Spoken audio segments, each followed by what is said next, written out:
Abonnez-vous à la chaîne pour voir les dernières vidéos.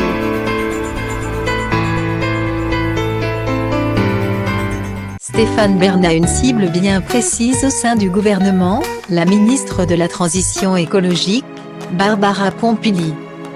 Le torchon brûle. Le premier coup de semonce est venu au début du mois de juin.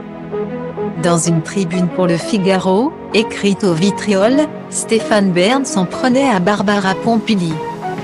Le présentateur historique dénonçait le recours aux éoliennes, coupable selon lui de tous les maux, pas vraiment écologique, pas du tout renouvelable et néfaste pour la biodiversité. Une supercherie, disait-il alors, accusant Barbara Pompili d'écocide. La réponse de la ministre de la Transition écologique n'avait pas tardé. Cette dernière condamnait l'hystérisation du débat.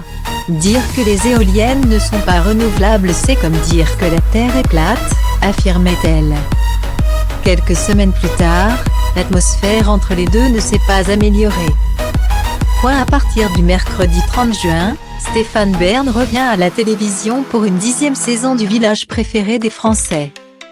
L'occasion évidente pour mettre à nouveau en avant son amour du patrimoine, lors d'une interview accordée à Téléstar, mais aussi d'en remettre une couche. Les éoliennes menacent la biodiversité en tuant plus d'animaux que la chasse, assure-t-il. Sans compter la bétonisation des sols, et s'il sait qu'il est écouté par le couple Macron, Stéphane Bern regrette la posture de Barbara Pompili. Elle, Brigitte Macron, note de la rédaction, et le président disent qu'ils sont d'accord avec moi, mais la ministre de la Transition écologique, Madame Pompili, est dogmatique, idéologue et sectaire.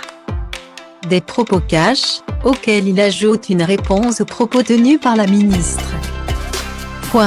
En même temps, je pense que je serai encore animateur quand elle ne sera plus ministre. Une belle rafale.